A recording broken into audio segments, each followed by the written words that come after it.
Ladies and gentlemen, as a reminder, please set your electronic devices to silent, but have them ready to email or text your questions for the panel to askmecerts@gmail.com. At this time, please join me in welcoming Mike Warlick back to the stage.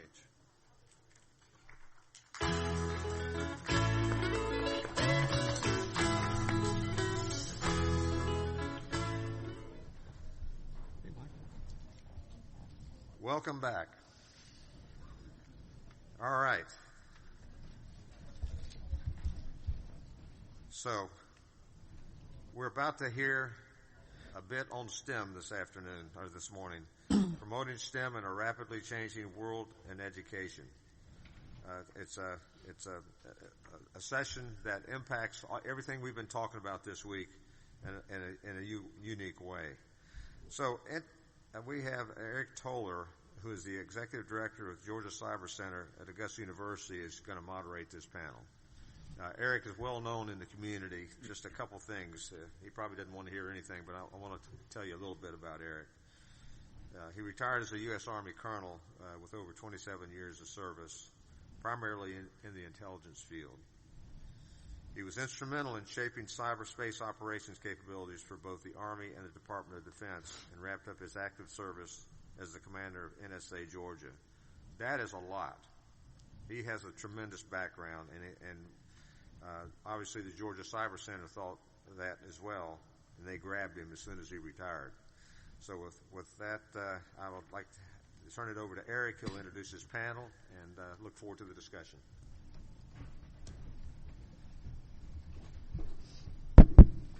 All right, good morning, team. How's everybody doing? Good morning. Yeah, so it's certainly an honor to be back here for CERTS in person again. This is awesome, and to moderate this sensational all-star cast of what I personally believe is a critically important topic. Before we get started, I do want to personally thank AFCEA not only for sponsoring this event, but for all the work that you do to promote our defense and specifically in technology. And really help our nation maintain a technological advantage over our adversaries. So very important work that you do. Also want to thank all the sponsors that helped make this event possible. And then our panelists, many of whom have traveled from afar, as you'll see. And of course, thank you, the audience that's stuck around here on the last day. As I said, this is a strategically important challenge that we'll try to unpack over the next hour here. So please get ready to take some good notes because you'll all have some do-outs at the end of the session today. So now I want to introduce our esteemed panel members. First we have to my right, your left, Dr. Drew Hamilton, who is the director of Texas A&M University Cybersecurity Center and professor of computer science and engineering, GIGM. We have Dr. Helen Barker, the Cybersecurity Department Chair from the University of Maryland Global Campus. So I used to live in Maryland for 11 years. Great place. Ms. Nanette Barnes, who's the Director of Career, Technical, and Agricultural Education for our Richmond County School System here locally. Dr. Colonel Retired Sharon Hamilton, lots of titles here. Associate Vice President of Strategic Partnerships at Norwich University, who we've also worked closely with here at Augusta University. And finally, Ms. Gail Volts, the Cybersecurity Instructor at Augusta Technical College Cyber Institute, also here in Augusta. So let's give our panel a big round of applause here. Yeah, so for time's sake, I'm not going to read all the bios. I think those are available to you. But I do want each of our panelists to take a couple minutes to tell us about their current role and job, organization, and to share something about themselves that is not in their bio. You know, something like, we like long walks on the beach or into goat yoga or something like that. So we'll start with Helen, if you want to kick us off. Okay. I am currently working as the department chair for University of Maryland Global Campus. I'm also responsible for the Center for Security Studies. At the university, the Center for Security Studies is going to grow into a center for technology and innovation. I'm not sure we have a whole name for that yet, but what we're talking about today is part of that. This is actually my retirement job. I'm not sure how I ended up here, a phone call, and I said yes. I should have had my no T-shirt on. At University of Maryland Global Campus, this doesn't, a department chair position doesn't feel much like a retirement position, as we're undergoing tremendous growth. Something about me that's not in the bio. I work with my granddaughter. A few years ago, I got her a dog to help her with. She was identified as being on the spectrum, and it was life-changing for her. But this dog ended up doing cardiac alert for her, and it was a very interesting process. So what we do now is we take dogs in and we train them. Her dog trains them. We use the dog to train other dogs to help with cardiac alert, and we also show them to keep them busy and keep them working. So that's a lot of fun. So you want me to keep going? No, we'll come back. Yeah. Okay. I didn't know if we were going to go through the panel and talk about ourselves, but through one of the huge strategic initiatives for us is K through 12, and I think it is for most or all of us. And the big question is, how do we do this? And I'm not sure that again any of us know specifically how to do that. And one of the things I like about this panel is that I'm hoping to learn something. We have a variety. A diversity of speakers here coming from different areas, and hopefully I can get some pointers. We are currently training the teachers. We feel that if we're going to attempt to get STEM, and specifically in our case cyber, into the curriculum in K through 12, then our teachers need to be trained. And one of the things that we've found is that they don't necessarily have the knowledge, skills, and abilities, or even the drive to do this. And we've also found that they don't necessarily have the support of administration. And the support of administration is necessary if they have to pay for the training. There are only so many grants out there available. For instance, we had a grant that allowed us to take 25 teachers. 25 teachers can't even be considered a dent, right?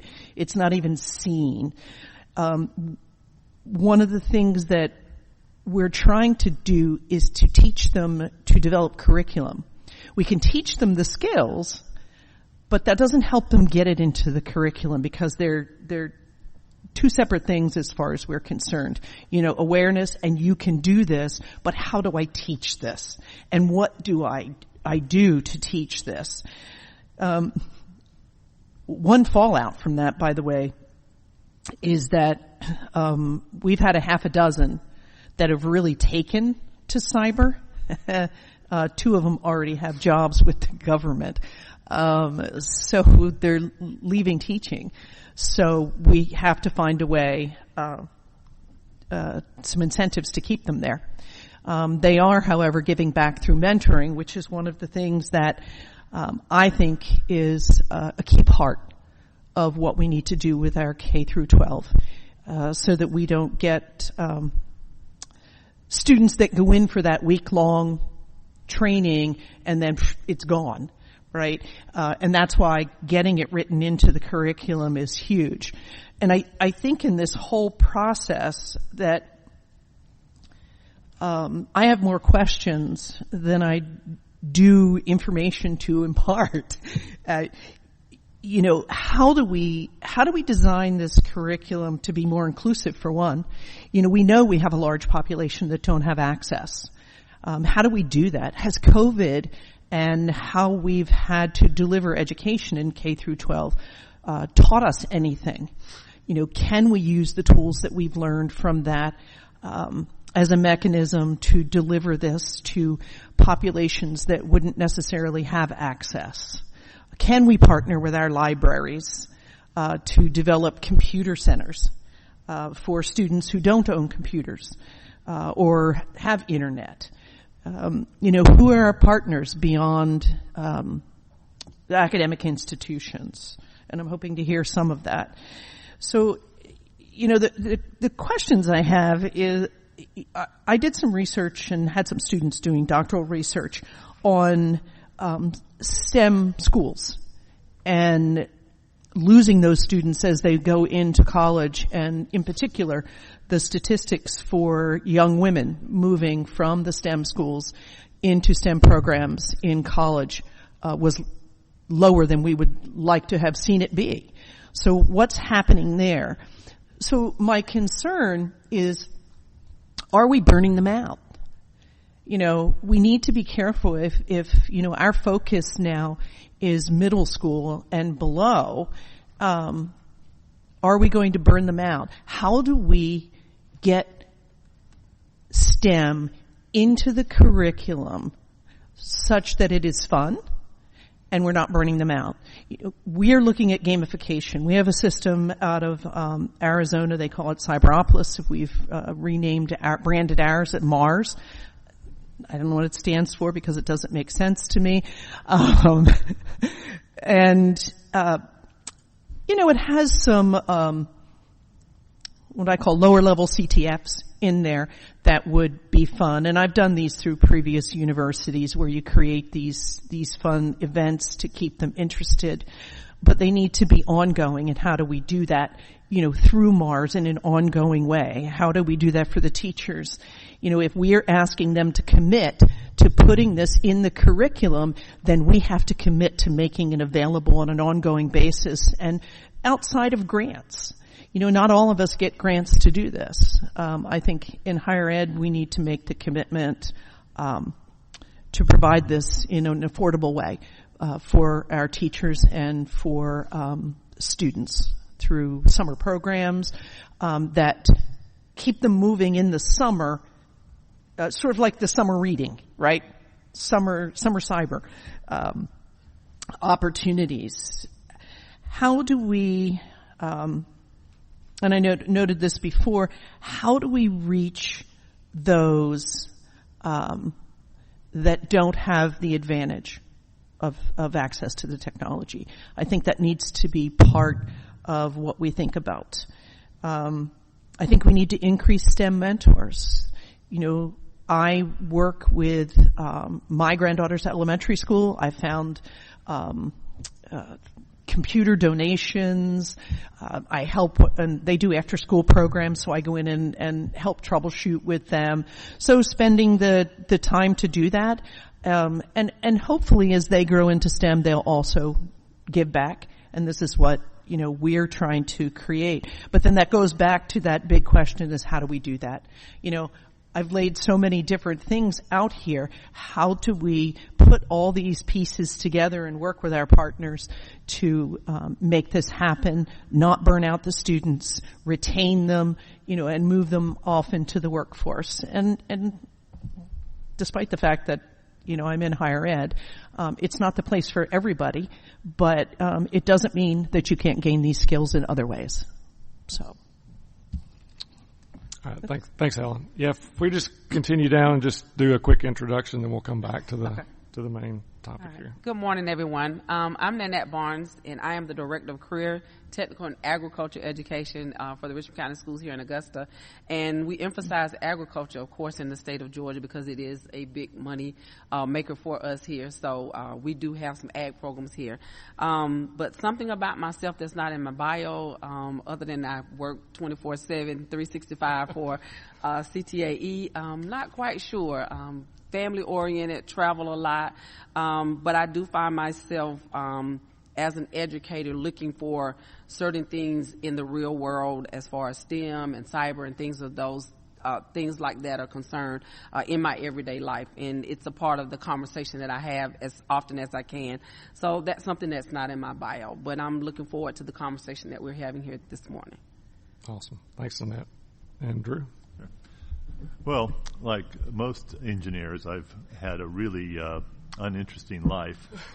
The thing that's not in my bio and that really informs my thinking on this panel is in my early life, I was an Army field artilleryman.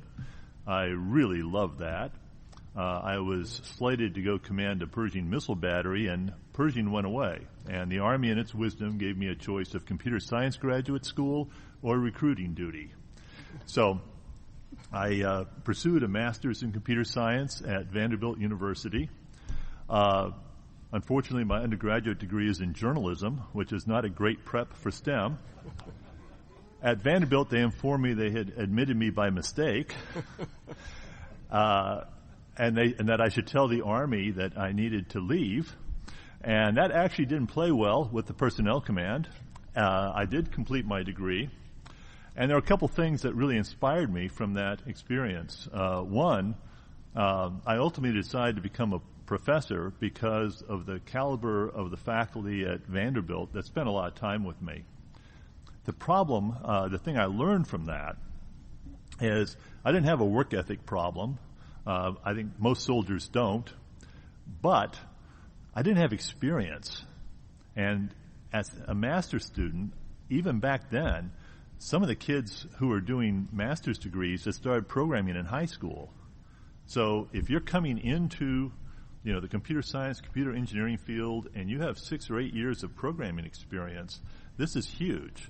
Now, I was fortunate because my utilization tour was at Fort Gordon, and I taught programming every day. I got really good at it. Maybe a few of my students got good at it, but I got really good at it. And that made the doctorate go easier. So as I look at the STEM landscape at Texas A&M, where, in Texas everything is bigger, our College of Engineering is 23,000 students just in the College of Engineering. Main campus is 99,000 students. I mean, this is the size is huge. And even with all of these students coming out of our university in Texas, we cannot meet the demand. So the thing I would urge, whether you're in government, defense industry, non-defense industry, what I'm seeing successful organizations do is they start reaching out to our students as freshmen and sophomores. A lot of our kids are actually making a surprisingly good living, programming on the side or doing computer science work on the side while they're doing, their sophomore and junior level, level courses. And so I think that engagement is important. I would absolutely agree with Helen's comments on the importance of introducing STEM early, because the thing we haven't learned how to do in academia is how do we give someone 5 years of experience in a 4-year curriculum. So with that, I yield back my time. Yeah. Thanks, Drew. And Sharon. Hi. So I'm a longtime member of AFCEA, so it's always great to be able to talk at one of the events. I laugh. I said, "Yeah, you could probably not put any more titles on my sheet there, and I'll put whatever it takes to get through the door." And that's what I found as a retired Army SIGINT officer. This is my third career. I worked industry for 5 years, did a PhD during that time, funded by GI Bill, and now work in higher education. And I work for Norwich University, and I've worked there for 2 years. I think when you look at my title, it's AVP Strategic Partnerships. What it really is I get to work cyber programs. And what brought me to Norwich and previous, I worked at University of North Georgia across the state there in Dahlonega, was I missed the student engagement. I missed that age group, the demographic in the Army that gets you up in the morning and makes you smile. And so what I do, one of the programs that I run for Norwich University is the DoD Senior Military College Cyber Institutes program. And I'll get to talk about it a little more in one of the follow-on questions. But what that is a teaming of 6 senior military colleges. So my my brother from another mother, Drew Hamilton, from Texas A&M, University of North Georgia, Citadel, Virginia Tech, VMI, and Norwich University teamed together to develop the DoD Cyber Institutes. And the unique thing is we didn't ask for money. We went out and wrote our own authorization for the NDAA, and we've gotten our own appropriations because we think it's important enough to develop a pathway for civilian and military students to understand what DoD cyber careers are and how to get into them and how to prepare them, that we wanted to prove it to DoD without coming hands out asking for money. And so if anything, a military intelligence career prepares you to write NDAA language and to walk the Hill and present your case in a compelling manner to your elected officials. So one of the things that's not in my bio, I started working for Norwich right before COVID hit. I actually still live in Dahlonega, Georgia, because it's beautiful. Norwich is also beautiful in Vermont, but it's cold. So made that choice. But one of the things I do several months a year is I work out of my RV. And so I'm the true remote worker on the road about 3 to 4 months, usually south and west coast. And the great thing is your boss never knows where you are because when you do Zoom, you can have a fake background. And so one of the first fake backgrounds I created was my home office. And so when I threw that up and he says, "Oh, you're at home," and I said, "Well, could be." Or you might hear that lapping ocean because I'm in Monterey. So it's been a great opportunity, and what it's done is it's opened up the ability for me then to also visit all of our partners, the other 5 schools, at any time. So I can be anywhere. I can work from anywhere. Just have to have Wi-Fi and some wheels. So.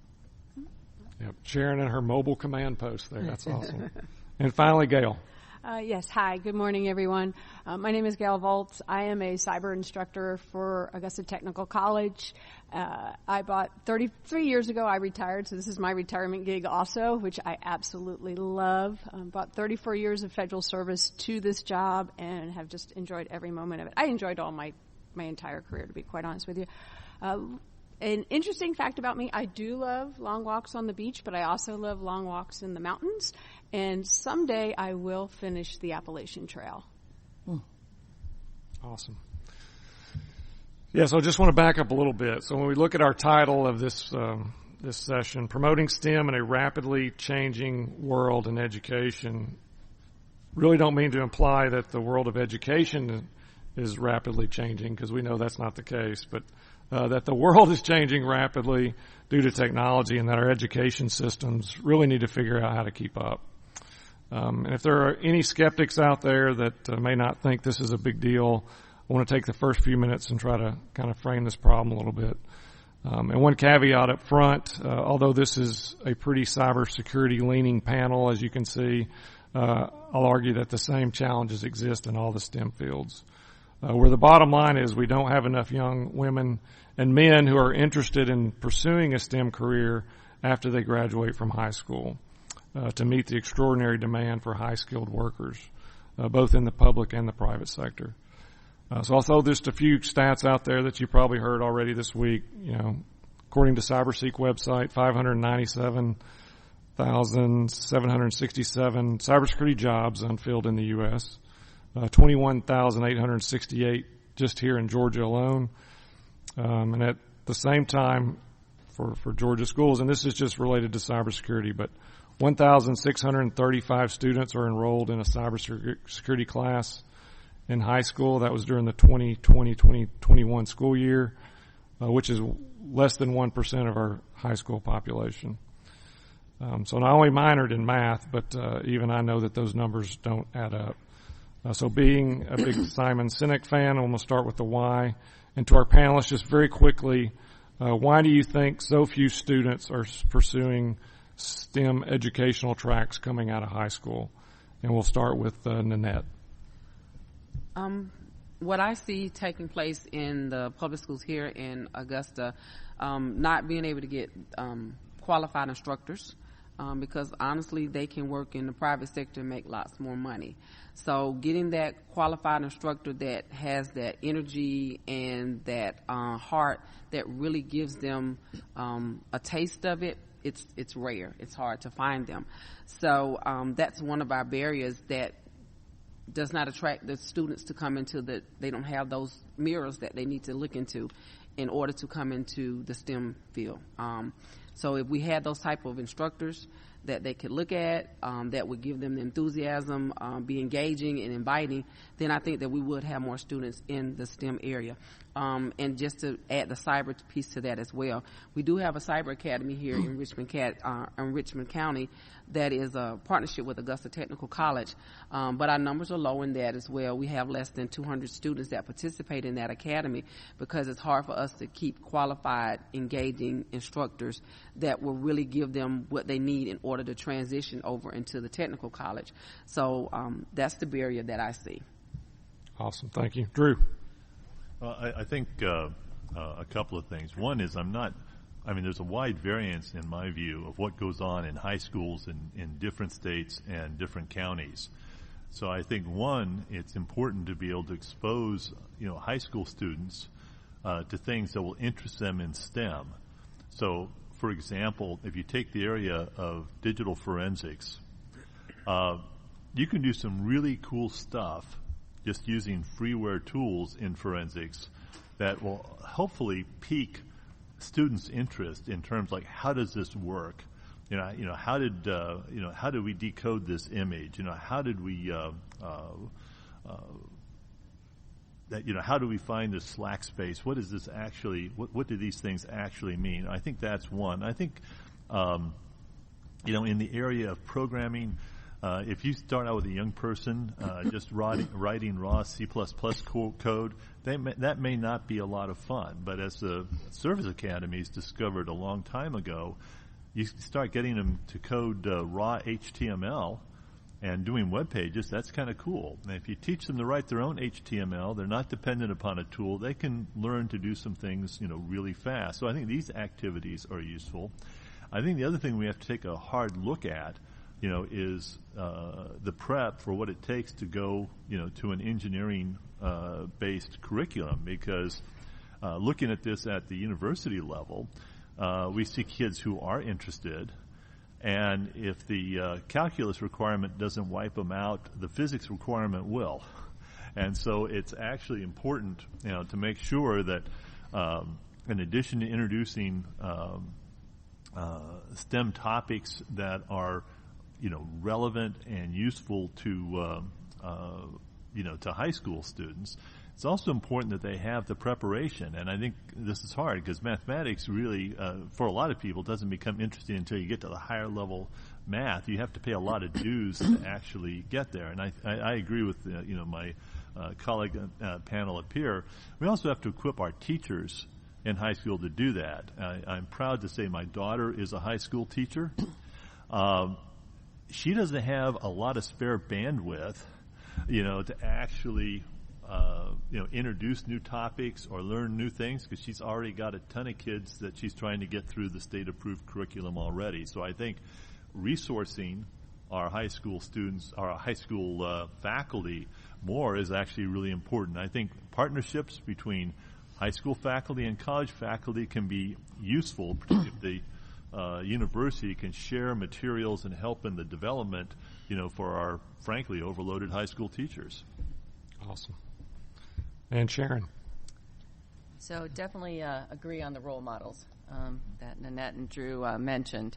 And those role models are by gender, by background, by first generation, the whole breadth of diversity, so that they can see themselves in their instructors and in their faculty. Engaging opportunities to spark that initial interest and to spark the interest of their parents. Because if we're talking about middle school, that parents still have some influence. It wanes very quickly once they get to high school and disappears except for money when they get to college.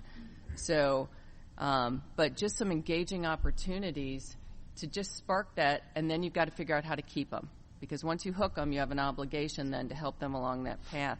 One of those ways is to help them visualize a career in cyber. And you don't do that, and we have these discussions. We work very closely with the folks at NIST, working the NICE framework, is they have an awesome list of work roles and all the things involved in that.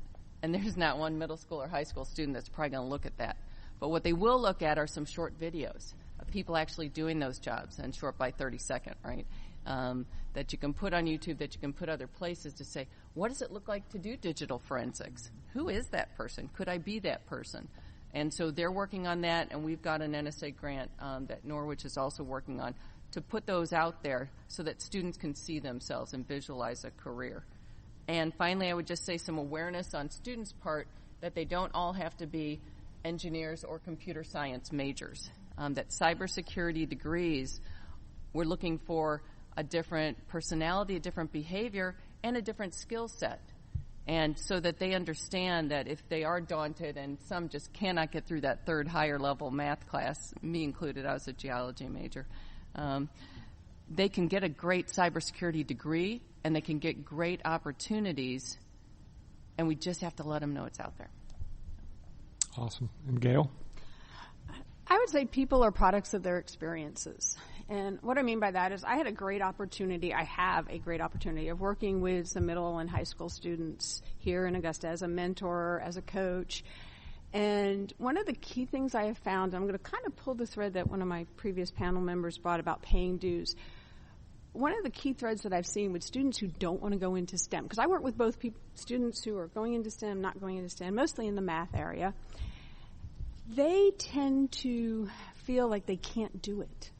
And they get that feeling because when they hit middle school and they're starting to look at those sciences, they're starting to get that physical science, they're starting to get that biology and chemistry, they're like, I don't do the math fast enough, Miss Volts. I mean, that's what they literally say to me. I don't do the math.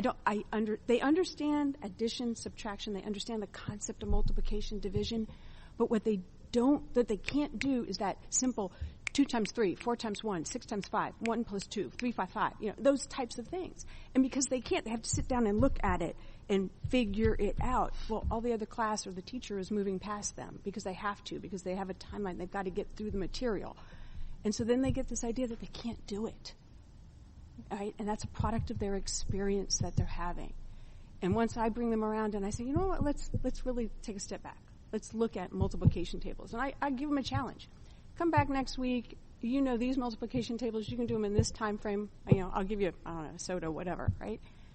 And once they get that confidence that they can do that math quickly, then they can, figuring out density, that's not a big problem. That's an easy algebraic problem. And then they start to like it. And again, it goes back to that experience. Now they're positive about it. They're confident about it. They can move on. And so I think that part of our challenge is that in the lower, not middle and high school, but back in the elementary school, I hate to say it, but do the unsexy thing of, learn your multiplication tables. Learn how to do them like this. Because that does pay dividends in the future. Because my students in networking who have a hard time learning how to subnet, or my cyber analysts who look at an IP and they have to really think about, does this IP fit in this subnet? It's because they can't do simple multiplication by 2 or division by 2 quickly. And that's what you got to be able to do. And so I would say that a lot of them, they start moving away from it because of that experience that they have. And Helen, finally. Well, the two things that came to mind, I think that we've all spoken to in one way or another. I don't think that they understand what cyber is. And, in the case of cyber, what is it? They had this, we did a panel talk with high school students, and, their response was, oh, I didn't know I could do that with it. Oh, wow, that's pretty cool. Tell me more about that. So I don't think that they truly understand what it is. They think, when you talk about computer science, they think they're sitting at a computer all day long doing X. And some jobs they may well be.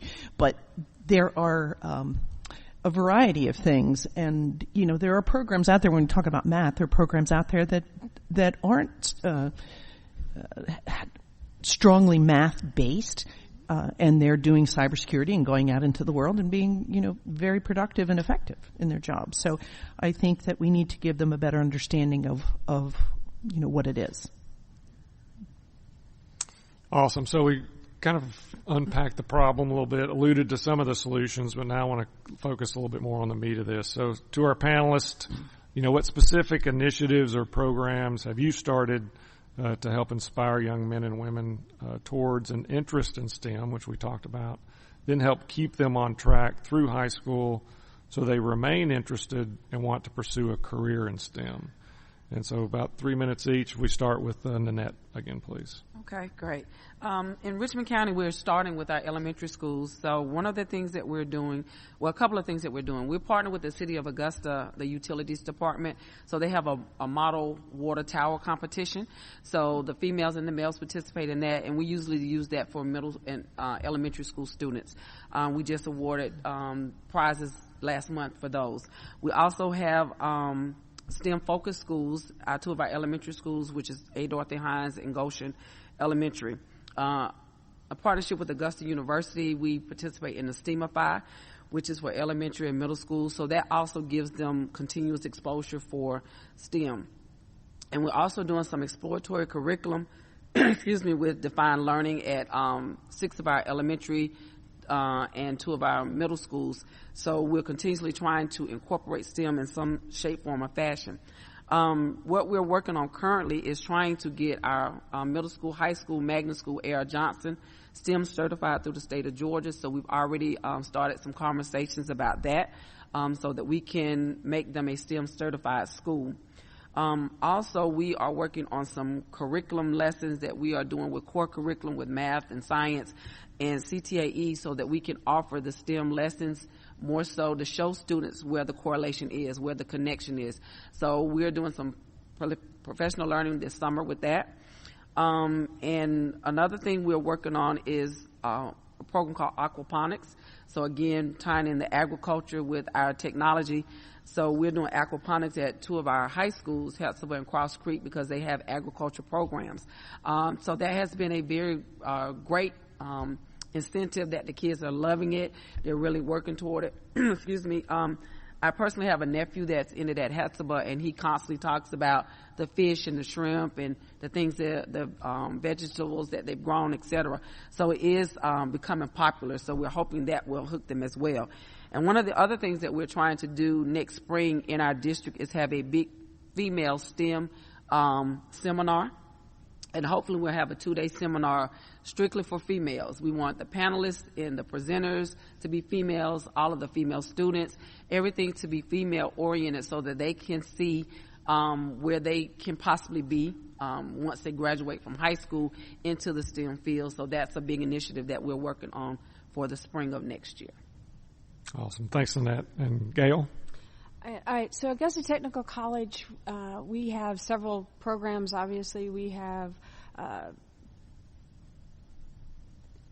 members who actually their job is to go out into the middle schools, the high schools, outreach, those types of things. So we have that, and they're situated amongst all the different counties. So we've got one person who is dedicated to Burke County, one person who's dedicated to Lincoln County, you've got Columbia County, Richmond County, so on and so forth, over into the, I don't know if they go into the South Carolina area or not. I would think they would go over to North Augusta just because they're so close.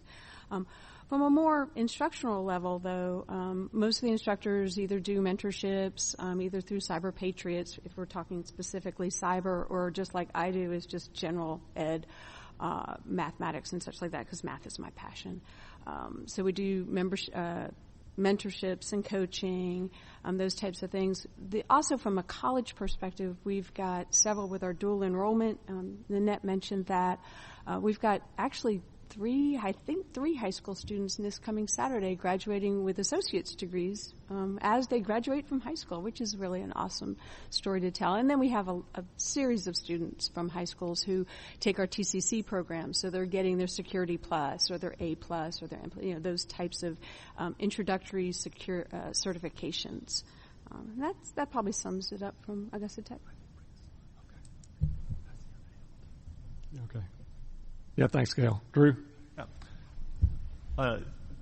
The thing I think we've seen a lot of impact on has been running high school summer camps. And a couple things about running high school summer camps. It's easy to get funded with other people's money. If you're doing a good job, you'll become self-sufficient and you'll start having people coming from across the country from outside the state. If you look at who comes to a high school summer camp, without any special effort on our part, it's almost 50-50 male-female. We don't start losing, apparently, female interest until college, and that's something for colleges to work on.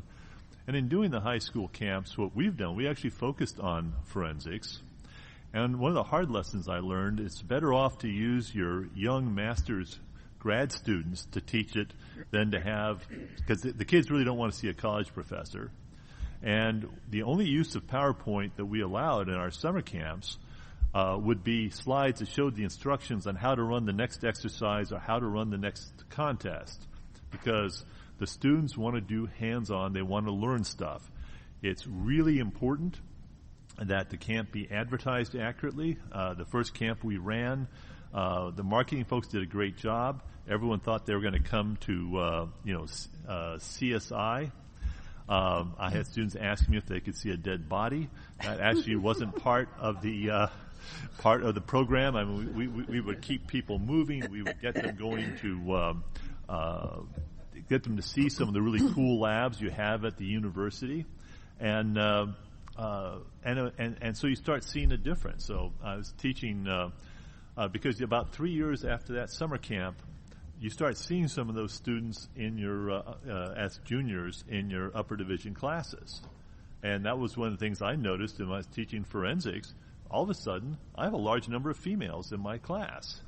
And I recognized that they had been high school, between junior, senior year in high school, and they did our summer camp. So I think there are a lot of other mechanisms out there, but summer camps do not impose an additional burden on our high school teachers, and it's a great opportunity for students. So we would, run 2-week, 80-hour summer camps. It's also an advantage of getting kids excited about coming to college, and whenever you get to, and we would maximize engagement of the high school students with actual students as opposed to, the more, professional staff. So that's my pitch. Awesome. And Sharon, do we want to go back to your slide there? Yeah, if you have the slide. So I mentioned the DoD Cyber Institute program that we run, and Norwich is the lead institution for those 6 senior military colleges. And again, it's to provide a pathway, and we do that through experiences. So this is one of those cases in higher ed where plagiarism is authorized, and so I took the Army Cyber Institute Cyber Leader Development Program that's been around for several years. You heard it spoken about. But what we do is we actually fund these experiences, and that's a challenge with CLDP. Is we're asking students to go out and get experiences. We're expecting them to do it, but these are college students. And they have to make a choice. Do I do a part-time job so I can eat and stay in school, or do I do a cyber club, or am I on a cyber competition team? And we take away that decision, and we provide them stipends, scholarships, research funding, so that they can do what they need to do to be prepared day one after they graduate. And we don't take that statement lightly. So the experiences that you see is what we're focused on are the majors that you see up there, but not just majoring in them, those who are minoring in them, because the nexus between criminal justice, intelligence, management, finance, and cybersecurity and critical foreign languages is essential. And so we're focused on anyone who has that interest majoring or minoring in any of those degrees that you see. And then we fund at least a 6-week internship. The Army CLDP program is 3 weeks. We'll fund up to 9 weeks. And last summer, I funded one particular student for 3 different internships, short internships during the summer. And this summer, he's spending his summer at an NSA internship. And he got that based on the fact that he had the experience from the previous summer that he showed. So we fund them to go to internships. We focus on DoD security clearance producing internships. Because as we talked about before, if we can get that during their college time, when they graduate, they're ready for you, and you're not waiting for them. And so I should have said up front, our stakeholders, our advisors, our mentors are Dave Frederick at Cyber Command. Prior to him, Dave Luber, Lynn Clark from NSA, and Bobby Sanders from DoD CIO Cyber Workforce Development. They've been with us from the beginning, and they're the ones who we go to for guidance and for opportunities. We also work with the cyber service components, and have worked very closely with our cyber. We've worked with Mar4 Cyber, and we're now reaching out and starting to work more with Navy and Air Force. And we haven't forgotten the Coast Guard, so come see me. But what we also do is make sure they're in clubs, because they need that peer group. They need that relationship. And we talked about the stresses on students right now. They need somebody to turn to when they're having trouble with math. They need somebody to share experiences. Did you do an internship? Did you not? Did you like the internship? Because that's just as important. We want them to do a couple internships because we want them to find out what they don't want to do also before they go into a career. And then also training, competitions, and certifications. Experience. But the experience not just for the sake of having an experience. The experience so that they can build evidence of competencies tied to specific work roles. And we run another grant for NSA focused on building that framework, and we work with the folks at NICE to do this so that our students have a portfolio that says not only did I do a competition, but here's the tasks I did successfully tied to a specific work role. And let me tell you about it, because this is the Cyber Leader Development Program, so we're teaching soft skills. We're teaching communication, teaching that face-to-face contact, that confidence to be able to engage and to talk about what they've done. And then also research. Dave Frederick talked about some of the stuff that they're helping us with. We pull out those technical challenges, and we're so happy that they're expanding those to be analytical problems also. But we'd like to work any of the cyber service component unclassified challenges in our research projects and capstones. And we're doing that right now across the 6 schools. So let us help you solve the problems. The payback is let our students brief you when they're done, because that's an engagement they need. They need to become comfortable working in your environment as a student so that after graduation, they'll want to work in your environment as a career. And then finally, the leadership position and experience. This is a program for those in ROTC. Senior military colleges, overall, we commission about 11% of all officers commissioned in the forces out of 6 schools. We have a very large corps of cadets, but we also all have civilian students or students who choose not to commission. And those ones who are not in ROTC programs need leadership experience. And so at the different schools, I'll say for Norwich, we pay someone to lead our cyber team. That's a part-time job for them. That's an internship. We help fund their research, so we'll pay their time to do research. We'll pay anyone who wants to step forward and take a leadership role. So any of the events that we sponsor, like our recent undergraduate research event up at Norwich that had the 6 senior military colleges and all services sent representatives, which we're very happy for, we fund that. Because, again, we don't want to make it a choice. You take a part-time job, which is great experience, or do you take that time and get cyber real experience so they're ready for your workforce?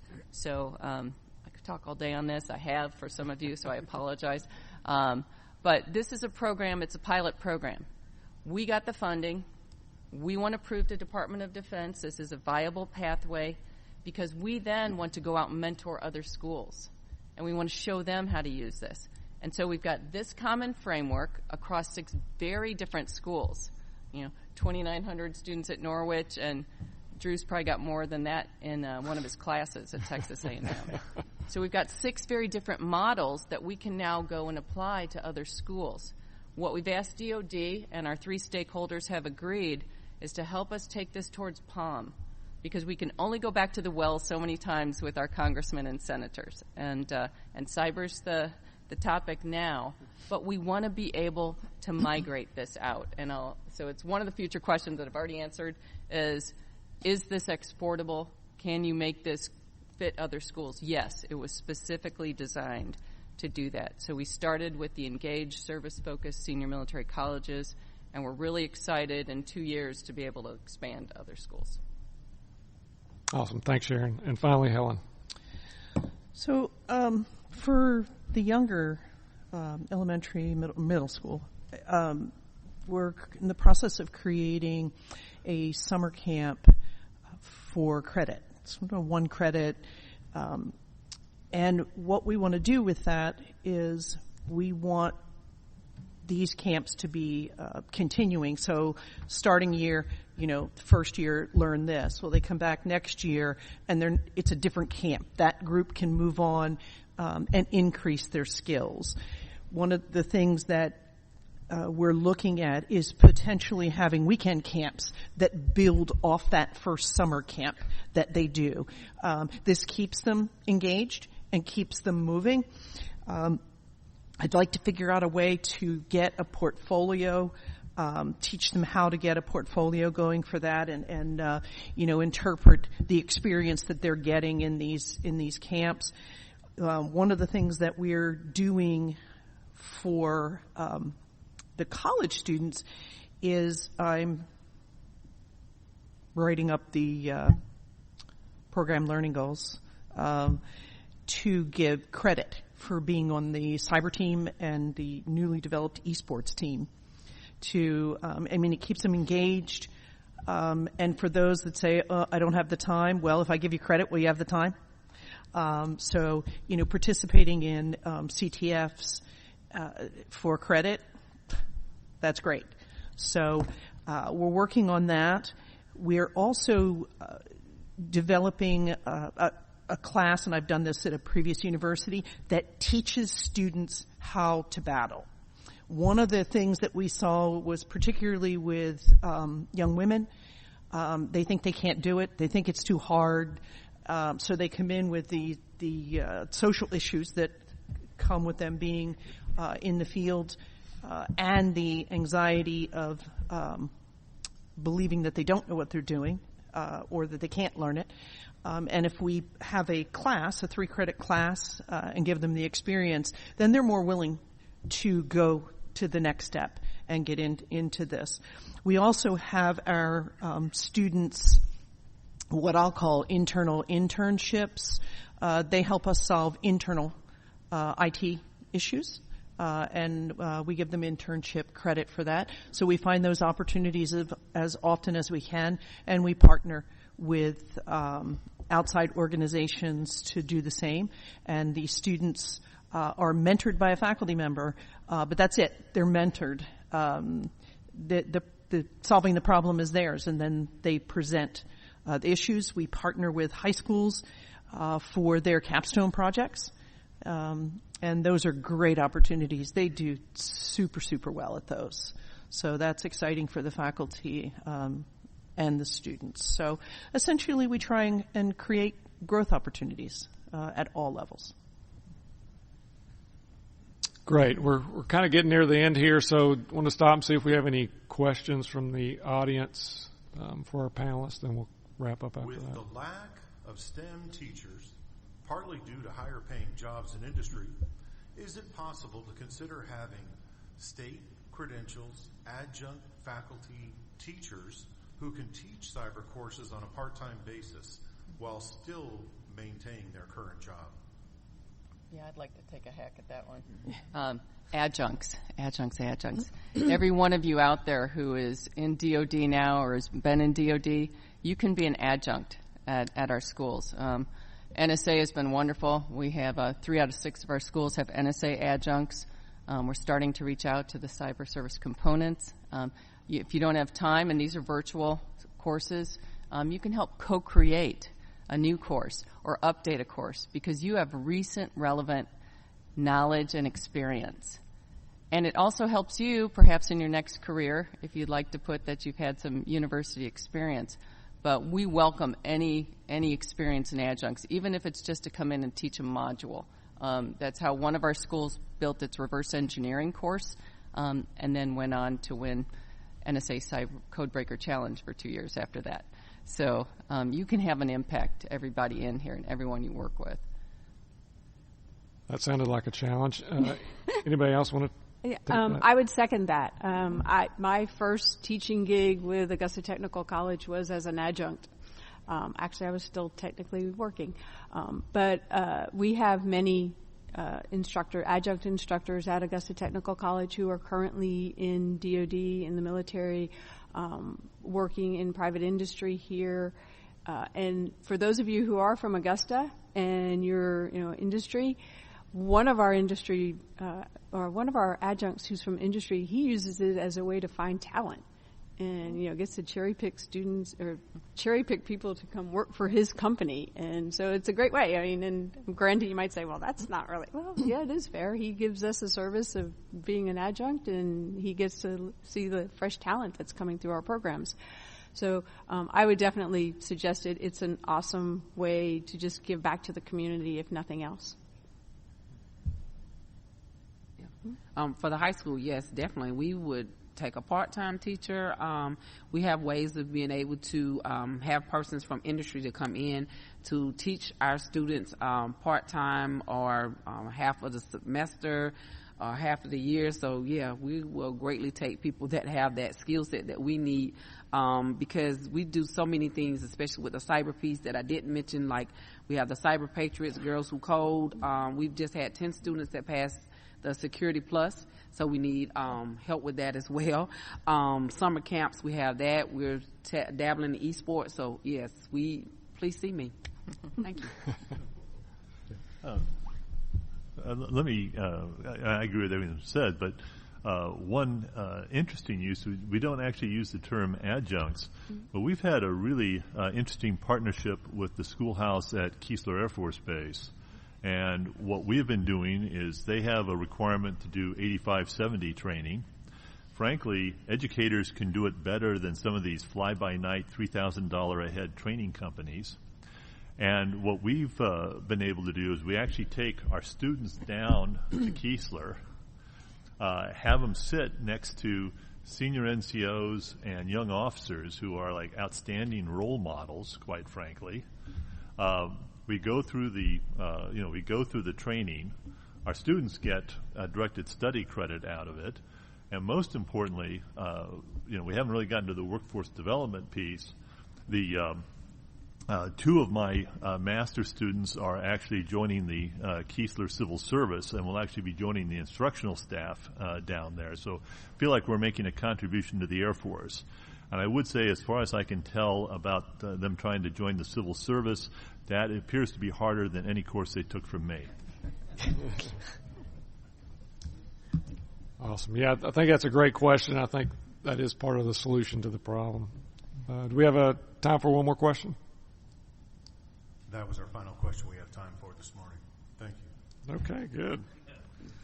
Yeah, so we'll do a quick wrap up here. I think we got a couple minutes left, and I'll just summarize really quickly what I heard from our panel members. A lot of work to be done. But exposure to a variety of all these really cool jobs and experiences, the 52 different work roles within the NICE framework, that's just in cybersecurity alone, but all these STEM fields, I think it's hard to aspire to be something that you've never seen before, and we see that a lot in the students that come to visit the Cyber Center at least. And so all of you as role models and mentors is very important. The second thing is partnerships,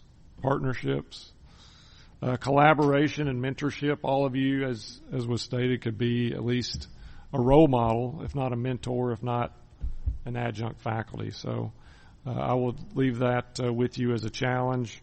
Whether you're in the DOD, the university system, I think has a much, at least here in Georgia, much larger role to play in how we inspire young people and then get them on the right path. And in the private sector as well. So a lot of great partners out there, and I look forward to seeing what you're going to do.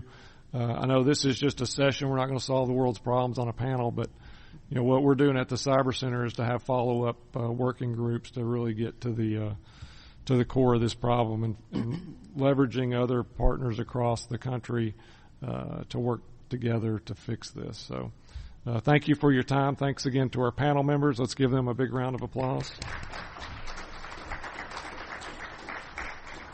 For our attendees who sent in questions, thank you for doing so. We will provide all of our questions to the moderator following the session. Please welcome Mike Warlick back to the stage. All right. First of all, this could have gone on for hours, not minutes, as it was scheduled. Let me just say this. Started with Eric, Drew, Helen, Nanette, Sharon, and Gail. Thank you for taking the time to join us today. I know you put a lot of effort into this in your preparations, but beyond that, your contributions to STEM and education overall are absolutely critical to our nation, and we appreciate all the work that you're doing. Thank you very much for that. On behalf of all the speakers today and over the course of the 3 days, FCA will make a donation to the Fisher House, take care of the wounded warriors, and again, I want to thank you so very much.